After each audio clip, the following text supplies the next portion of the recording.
Chapter 12 discusses another critical aspect of organizational behavior, and that, of course, is leadership. The ability of somebody who's in charge of subordinates to create a positive attitude, a good work ethic, and most importantly, high production out of the people who are the subordinates.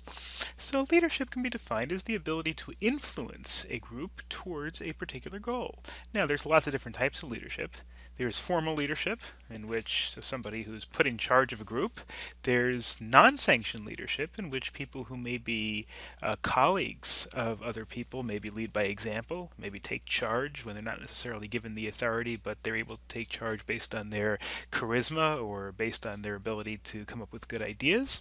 And not all leaders are managers, and not all managers are leaders. Obviously, you want your managers to be leaders, but it doesn't inherently come that way. People who don't have the ability to get other people to work more efficiently, I don't want to say harder necessarily, but towards a common goal, are not leaders, even if they're given the title of manager. And just because you're not given the title of manager, if you can get your coworkers and if you can get the people in the organization to be more productive, then you can be considered a leader. And successful organizations, of course, need strong leadership and strong management. Now, management includes more than just leadership. Management includes leadership and also the ability to make personnel decisions and the ability to define tasks, which is not necessarily leadership. Leadership is the part of management where you're trying to get other people to do the work that they're supposed to do. Whereas coming up with what that work should be and coming up with what your goals are and coming up with most effective mechanisms, that's management. So strong leaders inspire and create vision, and that of course stimulates more productivity, whereas managers create plans and oversee day-to-day operations. Obviously those two things are not contradictory with each other. They should be both present in a good manager, but they're not necessarily the same tasks. Let's look at some of what makes a good leader. Well, we've got 5 personality uh, characteristics that we can look at for a good leader. We've got extroversion. We discussed this a little bit before with the context of introvert and extrovert. That doesn't mean that an introvert can't be a good leader, but it's one of the benefits of extroversion, or it's one of the characteristics. Extroversion is one of the characteristics that can help in terms of leadership, because extroversion helps in leadership because it's the ability to work with people and to lead people and to get people to be more productive. One of the things you really need to do is to be able to deal with them comfortably and efficiently.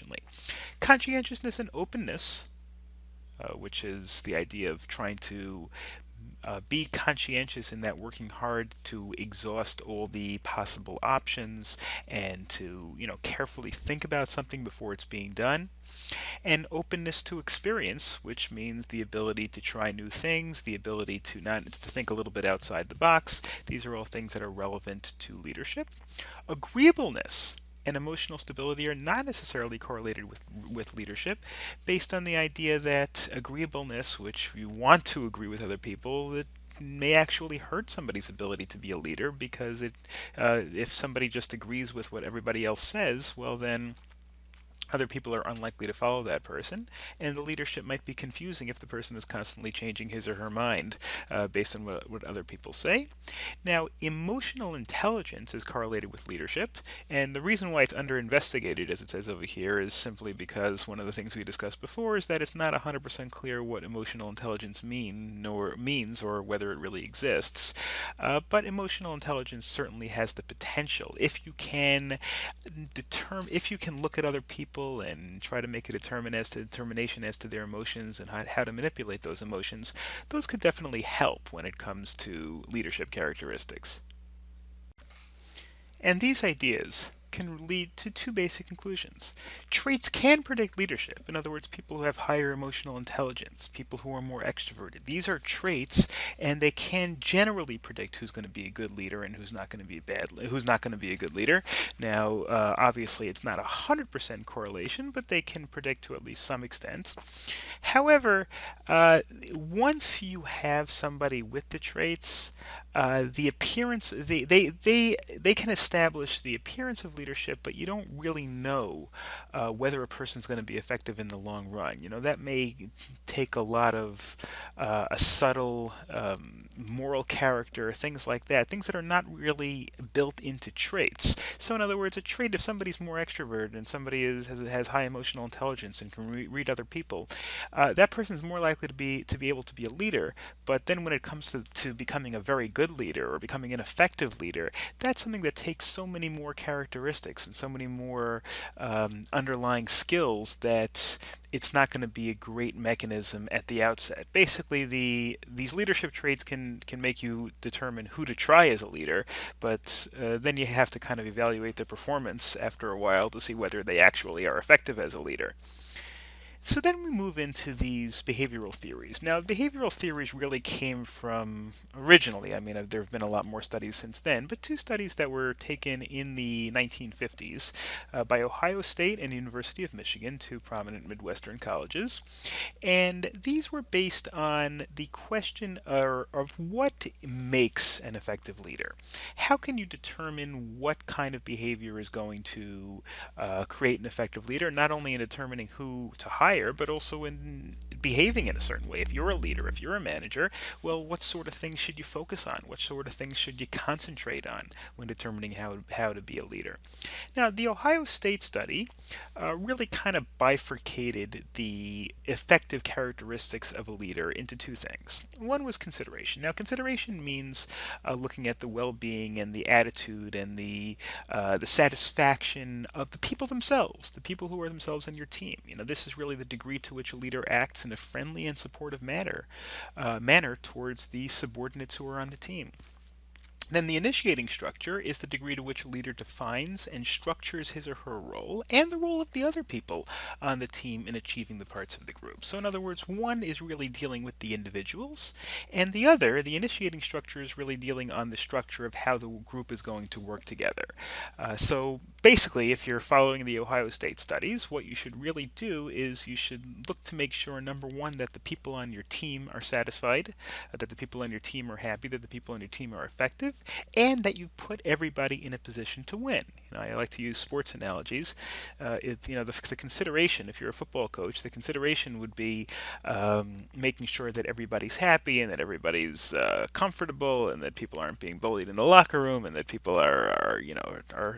want to stay with the team. They get along with their teammates, and the initiating structure is putting everybody in a position where he or she could succeed. Somebody who's very fast but small probably shouldn't play offensive lineman. Maybe that person should play cornerback instead. And if you put somebody who's just destined to fail based on the position that you put that person in, that's bad. The person might be happy. The person might be in a position where they're getting paid well and they get along with their teammates or their coworkers, but you need to also put them in a position where they're going to succeed. The University of Michigan studies were a little bit more involved, although came to conclusions that are certainly consistent, at least with the Ohio State studies. And the University of Michigan studies produced also two different characteristics, really a third that's not on this slide, which I'll also mention. Number one is the production-oriented, or sometimes referred to as the task-oriented behavior, which establishes that each person should be given a unique task. It establishes that the tasks that are given to the subordinates, that are given to the people on the team, should be different. They should be, the activities should coordinate, and the managers should also spend time guiding subordinates in establishing task goals, in making sure that everybody understands what the desired end result of their work is. That left side, the production-oriented section, is kind of analogous to the Ohio State initiating structure thing that we discussed before. And the one on the right, the employee-oriented, is kind of related to the consideration aspect. Employee-related, also sometimes referred to as relationship-oriented behavior, is that effective managers should not only concentrate on the task itself, but also on the relationship with the subordinates. The more helpful and considerate and attention to personal personal problems that the leader showed for the problems of the subordinates, even outside of work, the more effective the leader is going to be, because the more appreciative and willing to go to bat the subordinate is going to be. And there's one other aspect that's not on this slide, but also was, I think, a key factor in the University of Michigan studies, and that's this idea of participative leadership. Now, participative leadership kind of bleeds between the two sides. It's a little bit employer-oriented, a little bit production-oriented, but this means managing at the group level as well as individually. Coming to team meetings to share idea in terms of how the teams might increase their effectiveness. Also, leading by example. Going to these meetings, thinking about it, working hard, staying long hours, and showing the people in the group that you're willing to work hard as well, not just tell them what to do. The Globe Leadership Project was a study by the Globe, well, it's called the Globe Study. It was carried out by the Center for Creative Leadership. And it was based on the idea of what, different countries throughout the world, the managers that operate in these countries, how well do they focus on the various aspects that make leadership effective? I mean, you can see some of the things over here in terms of what different countries, what some of the characteristics of different countries' leadership. I mean, I'll show you here where's the Globe study? Here it is. Well, this is the link. This is the entire PDF of the study, but I just wanted to show you over here some of the dimensions that we measured. And we've discussed this, I believe, earlier in the course, but here are some of the things they studied from various countries. Power distance is the degree to which members collectively expect to be distributed equally. Uncertainty avoidance. Yeah, I think, again, I know that we've discussed this in previous chapters, but these were the dimensions that they looked at in terms of each country. How do they operate? Collectivism. Do they believe in general? Do the workers believe in general that everybody should work for the benefit of everybody else? How about or just within the team? Assertiveness. Are people confrontational? Are people assertive with their ideas? Gender egalitarianism, which is the idea that is there real equality of the genders in that society? Future orientation, in other words, do people plan, or do people just do what's necessary for right this second? And performance orientation, the idea of whether the group, the collective, in this case the group, rewards and encourages good work and good behaviors. And then they did a lot of research into all these different clusters in terms of which countries display which characteristics, and they wrote this entire report over here. You can see, for example, how they measure on the charisma axis, on the team-oriented aspect, participative aspect, humane-oriented aspect, and how they measured in terms of these dimensions. They gave everybody grades over here. Where's the United States? There it is. The United States measures pretty high on charisma, and not so high on self-protective or humane or autonomous. But anyway, you can see the different countries over here. That was the Globe study, just to kind of give an indication of which cultures establish which types of leadership. Then we've got some other theories. We've got some other rules regarding leadership, and like as in previous chapters, these don't necessarily contradict each other. They're just different ways of looking at things. The Fiedler leadership model is based on the idea that effective group performance depends on the match between the leader's style and the situation, and really even the subordinates. And the dimensions in which it is established are based on leader-member relations, task structure, and position power. Now we have this little kind of confusing chart over here in which everything is broken down along those three dimensions. Remember, whenever you have three dimensions and you have two possibilities in each dimension, you're going to have 8 possibilities altogether. Let me show you a chart that I think is a little bit more, it's a little bit easier to understand. So here are the 3 dimensions, and I do apologize for this being so small. Maybe I can make it a little bigger here. Yeah, okay, a little bit bigger. All right. You have the first dimension, which is leader-member relations. Then you have the task structure, the ability of the leader to make sure that everybody has a defined task within the group. And then the position power, the relationship in the ability of the leader to control what actually happens with the work of the subordinates. Now, for each one, of course, you can have good leadership member relationships or poor. The task structure itself could be high or low, and the position power could be strong or weak. And so there are really 8 different possibilities over here. Now, if you're looking at a task motivated leader, which is a leader that focuses more really on getting the job done, not necessarily the relationship, well then, good relationship, high task structure will yield the best results. Whereas this area, where there is a poor leader membership relations, won't fare as well. Here's kind of a little chart. See, this is not something where it's necessarily right or wrong. This is not the sort of thing where there's a good possibility and a bad possibility. I know it uses the words good and poor, but that doesn't necessarily mean overall it's a bad idea, because there are different.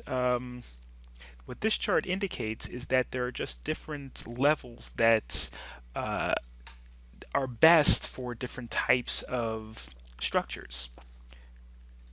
If you have a task-oriented leadership model, you want to be in these quadrants as we saw before, but or you could be in a situation where there's complete independence. In this last quadrant over here, where the leader membership relations are poor, task structure is low, and the position power is weak. Well, it sounds bad, but then again, you have complete independence, and the person who you might intentionally do that to leave everything to the subordinate, and the subordinate should do whatever he or she thinks is best or most accurate. So therefore, that actually could be favorable. That could be the sort of thing where that works. The performance could be higher because of the fact that the subordinate could actually work on everything. What you don't want, if you have a task-oriented leadership, where you have, let's say, a high task structure and poor leader-member relations, or a good leader-member relations and a low task structure. It just kind of sends mixed messages. Whereas if you have a relationship-oriented, where the entire idea is based on the relationship between the leader and the subordinates, you don't want the leader to have all the power, because if you have the leader with all the power, good, high, and strong, means the leader has all the power and the subordinate has nothing. Well, then the relationship, in terms of how they work, is not really going to work so well. What you really want is the middle, which kind of like a balance of power. If you notice, the middle's kind of like a balance of power. On this side, all the power is in the manager. On this side, all the power is in the employee. There's poor relations, low task structure, and low position power. So this would be bad in a context of relationship oriented, because there is no relationship. Everything is on all the power is on the employee's side. On this side, you wouldn't have a good relationship oriented aspect, because all the power is on the employer's side. All the power is on the leader's side. You want kind of a sharing of the power. Whereas task oriented, if it's just a matter of getting the job done, you don't want mixed messages where there's mixed power structure. Rather, you want either all the power to be on the employee, on the boss's side, or all the discretion to be on the worker's side. So now let's take a look at various other rules and theories regarding organizational behavior and the aspect of leadership that's involved in organizational behavior. First, we've got the situational leadership theory, which is the right leadership style depends on selecting what exactly the style that's really relevant to this particular task. What you need to determine when you assign somebody a task is that person able, and is that person willing? Now, if the person is unable, then you're kind of out of luck. If the person is unwilling, well, then you have to increase incentives. Now, those incentives could be carrots, like you'll get a raise, or you'll get a bonus, or you'll get a promotion, or those could be sticks, like if you don't do it, you'll be fired. So it takes some planning when allocating each person to a task to make sure that they're in category 4 and that they're able and willing to complete the task that you give them.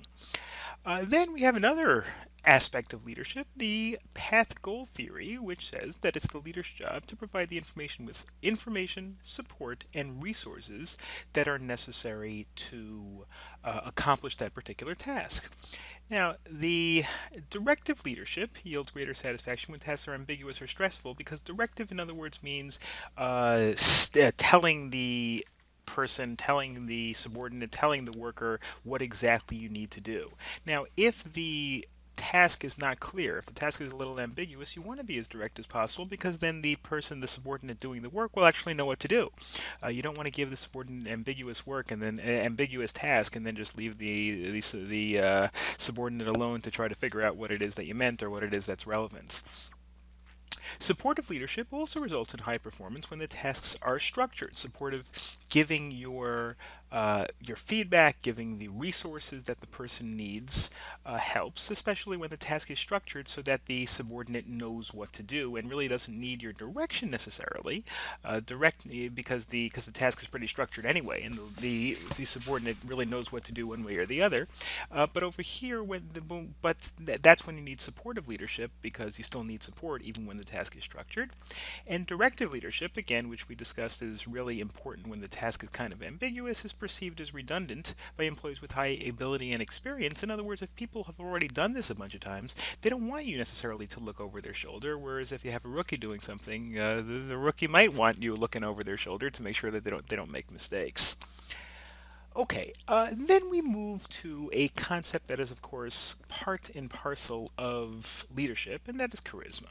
Charisma means the ability of people to get other people to do what they say, to get people to follow them. Great leaders throughout history, really, whether they're good or bad, charisma is a central component of establishing a relationship in which people are willing to follow you. Some of the things that define charismatic individuals: vision and articulating. Vision means the ability to think of of a long-term goal and the ability to express that goal so that other people will understand what the goal is. Personal risk-taking. People who are very conservative don't engender a lot of charisma. They may be effective workers, but they're not necessarily going to be effective leaders. Sensitivity towards followers, making sure that the followers' needs are met. Obviously, it really depends on what the aspect is. When you're talking about an organizational situation, then the needs means the resources to carry out the task. Whereas when you're talking about leading individuals in other facets of life, and maybe a politician who's charismatic might be the ability to understanding what the constituents want. Do the constituents want jobs? Do the constituents want government benefits? And unconventional behaviors. That's the idea of not always being unpredictable. Being a little unpredictable certainly is a facet of charisma that's very important with respect to leaders in all walks of life. That leads us to the very interesting question: are people born charismatic, or can you make yourself more charismatic as you go along? If you're a supervisor of a company, can you make yourself charismatic even though in the past nobody ever followed you? Well, the answer is a little bit of both. You can have characteristics, which we discussed before, which very often are innate. That leads people to be characteristics, the propensity to doing these things. But also, you can project an aura of charisma by trying to take on these characteristics. Being optimistic, you don't have to be born optimistic to exert an aura of optimism, even if you might be thinking a little bit differently underneath. Be enthusiastic. Commute with your body, not just words. When you talk, use your facial expressions and use your body movements. They say sometimes motion creates emotion. Walk around, get a little blood going here. Um, Draw others in to your decision making process, and tap into emotions. Get people to try to figure out what people want and try to speak to those emotions. Politicians very often do that. They think people are angry, so they play to that anger, and they give speeches that they think will take advantage of that anger. And some of these characteristics include articulate appealing vision. That could be, again, politician, which has "Make America Great," or something like fight the war against poverty, the war on drugs, whatever great slogans have a past and have been used by politicians in the past. Appeal to some kind of vision. And the same thing is true when you're talking about within an organization. Grow sales, grow customer satisfaction, speed up the manufacturing process, and say it in a way that makes your vision clear. Communicate sets of values, model behavior for those values, and be dramatic. Dramatic doesn't have to be, necessarily in a way that hurts anybody, or firing people is dramatic, but it doesn't necessarily. That's one way of expressing dramatic behavior by having firings or layoffs if there's poor performance. But there could be other more positive dramatic behavior. I don't know, throwing parties for people in your office, calling groups where people are given special awards. Things like this can be dramatic, and they can make dramatic statements. And charisma, of course, also depends on the situation. Charisma can be very important, for example, can be most important when the environment is uncertain or stressful, or when there's some sort of ideology involved. The reason for this first one, when uncertain or stressful, is because when the situation is just kind of moving along at a normal pace and everybody's coming in and doing what they do on a day to day basis, that could apply when you're talking about that could apply when then you don't really need somebody to build everybody up, because it's just things are just moving along. You may not need charisma as much, but when you're talking about something that's uncertain, leadership, that's where leadership really comes to the fore, where ideology is involved, where people have issues that they believe in, and you can convince people to support those issues. That can, of course, also help. And charisma is most critical with people who really have decision making power and need a large group of people to actually follow them in order to work. Now, of course, charisma can be a good thing, but charisma can be not such a good thing as well. And this applies to people in organizations, and that applies to politicians. It applies to people in all walks of life. Leaders can use organizational resources for personal benefits and use charisma to make sure that people follow them and don't complain. Remake companies in their own image, which again could theoretically be a good idea, but not if it's against the wishes of the other managers, and not if that person's image is not a good idea for the company. And allows self-interest and goals to override the organizational goals. So, I mean, this is true for people that are charismatic, but this is really true for any leader. Any leader has to make sure that they're doing things that are in the best interests of the organization and not necessarily just themselves.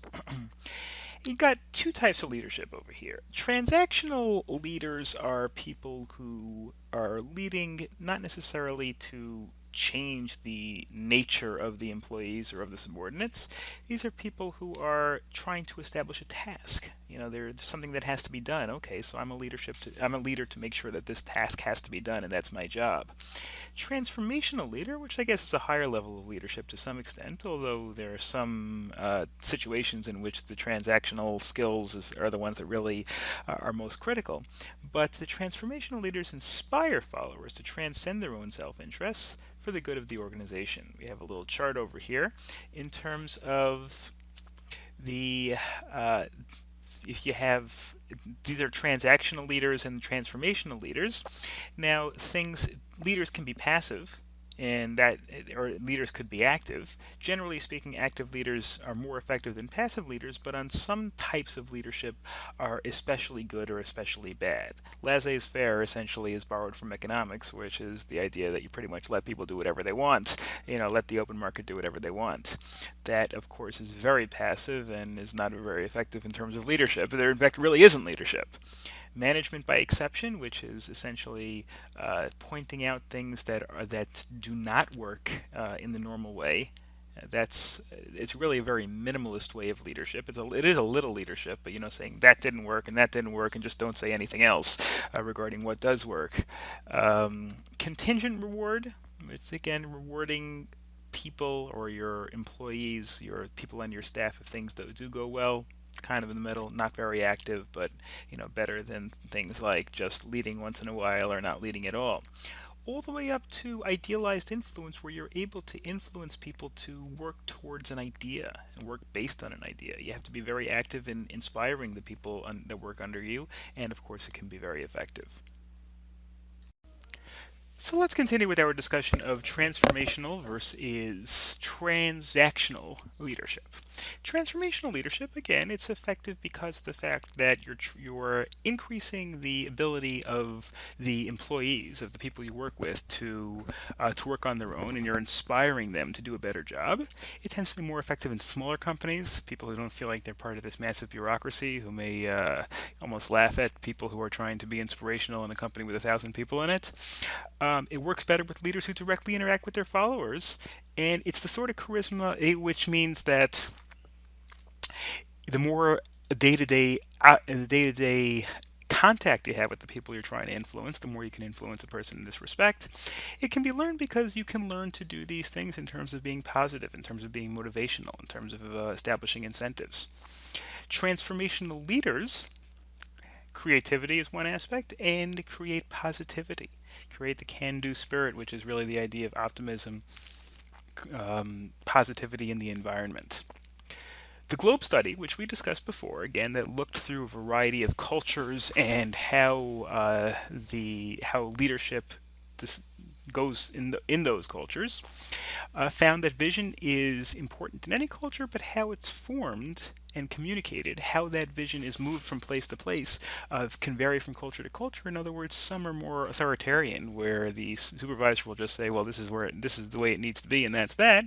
And some cultures, the supervisor will really try to convince the subordinate that the leadership principle is good.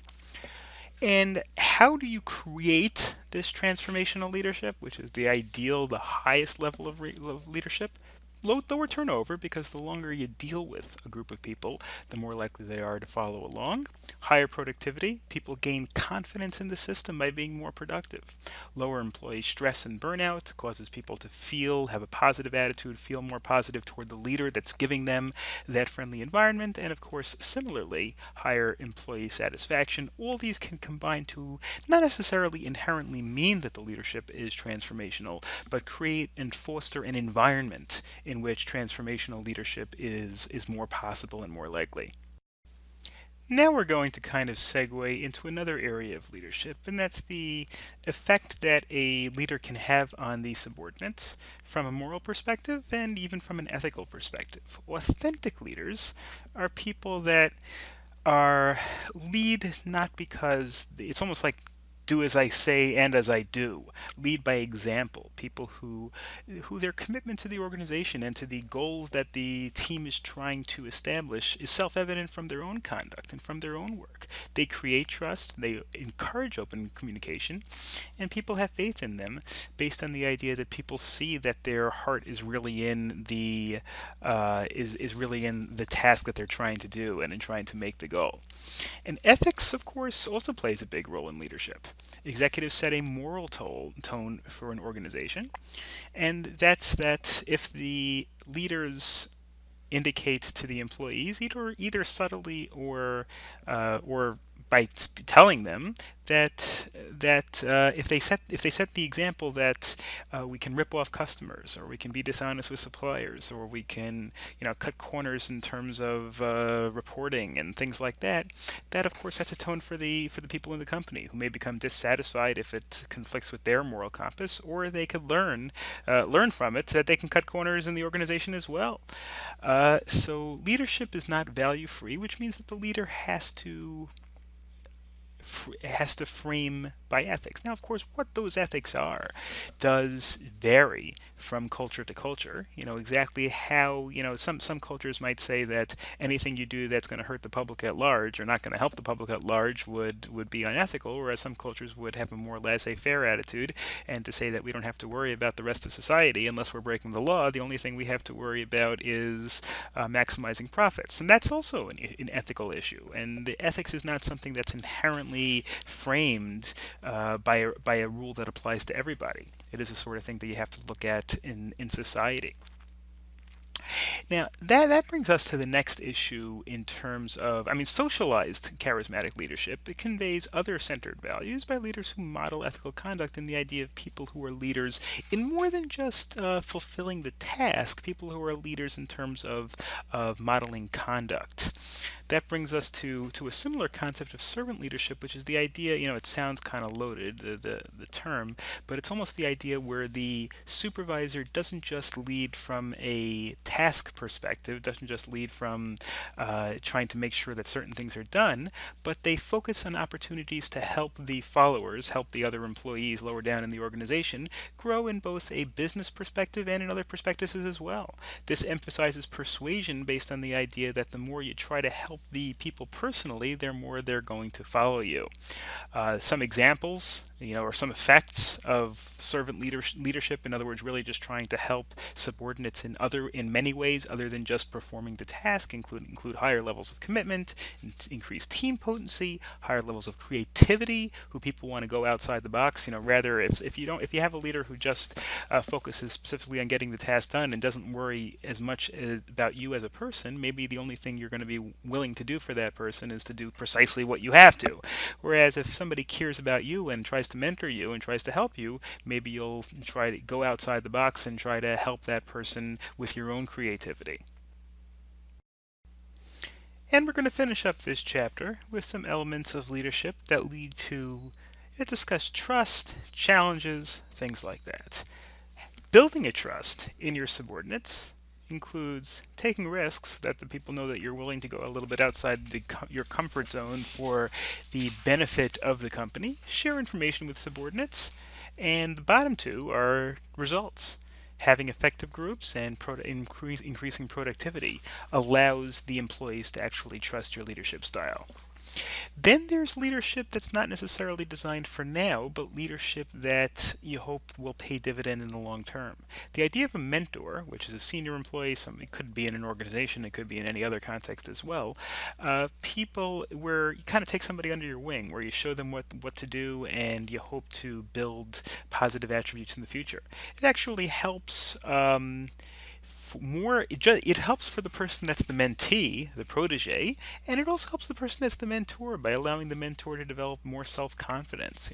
They talk about stories where children who were struggling were given to tutor younger children, and that gave them more self-confidence, and being a leader made them feel good about themselves. But certainly it can help the protege by allowing them to see what the person with more experience does, so that they can learn from the older person rather than necessarily making their own mistakes. Then there are other challenges to the leadership construct. In other words, challenges to the idea of a leader and the system by which people are designated and behave as leaders.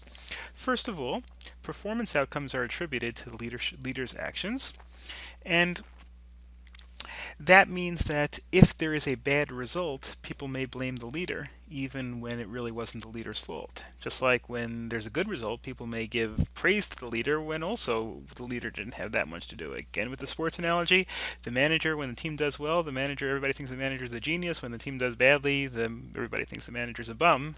And even though it may not have that much to do with the manager, when the leader of a company, when the project goes well, everybody thinks the leader's a genius. When it doesn't do well, it could have been the employees slacking off, but the leader gets the blame anyway. And to some extent that's valid, because the leader can do many things that can help and put the position of put the employees in a position to succeed or fail. And also, if the employees do fail, well, then maybe the leader shouldn't have put those employees there to begin with. Maybe it was the wrong personnel idea. And then there are other things where that can make leadership not as important or even irrelevant. In other words, you can actually have characteristics or have things or resources in the organization that makes leadership less critical. And even if you don't have good leadership, you can make up for not such good leadership or make up for lack of leadership altogether by building in certain characteristics to your organization. I mean, this is an example. In terms of experience, if you give your employees good experience and training, well, that kind of substitutes for task-oriented leadership. Remember, task-oriented leadership was a leader that tells everybody specifically what to do. Well, if they have good experience and training, they may not need that as much. Although, of course, it does not substitute for relationship-oriented leadership, which is where the boss has a good relationship with the employees and inspires the employees. Professionalism substitutes for relationship-oriented leadership. Again, people with a high level of professionalism don't necessarily need as much the leader who has a strong relationship with them. Not that it becomes less desirable, and not that it becomes a bad thing, but it's not as necessary when you have people who are able to show a high level of professionalism. Professionalism means doing your job regardless of the circumstances, just going out and doing it and overcoming any adverse factors. It also even substitutes for task oriented leadership for the same reason.